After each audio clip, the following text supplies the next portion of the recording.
So I wanted to show you guys how exactly I cut it, because how you cut it is important. We want to have most of the pieces around the same size so that they cook evenly when they're in the pot.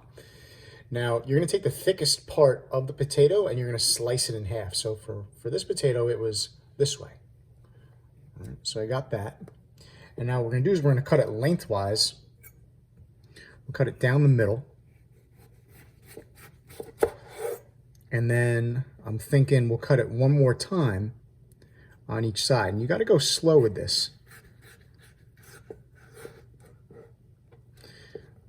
The goal is to try to keep the sides pressed in.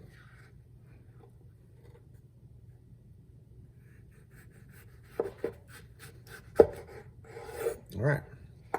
And then from here, now we'll just go with I usually do like 1/2-inch pieces.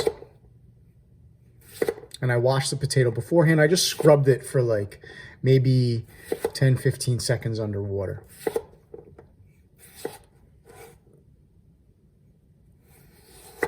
Take your time, especially with these last couple pieces. And just like that, now I have a bunch of pretty same sized, chunks. You can look for ones that are a little bit bigger and cut those in half. But that should be just about fine.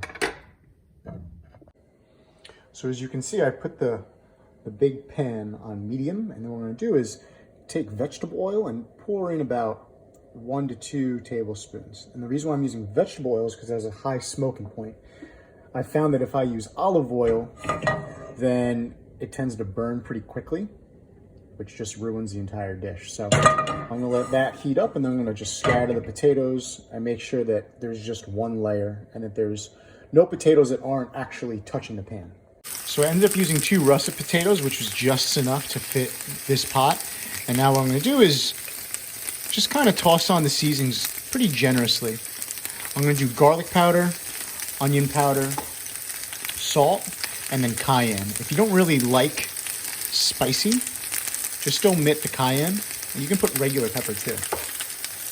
And then once I put all that on, I'm gonna cover it.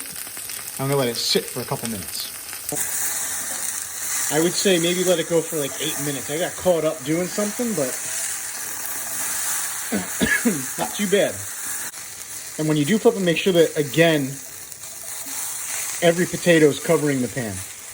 Every potato is touching the pan. So it's been about another 6 minutes.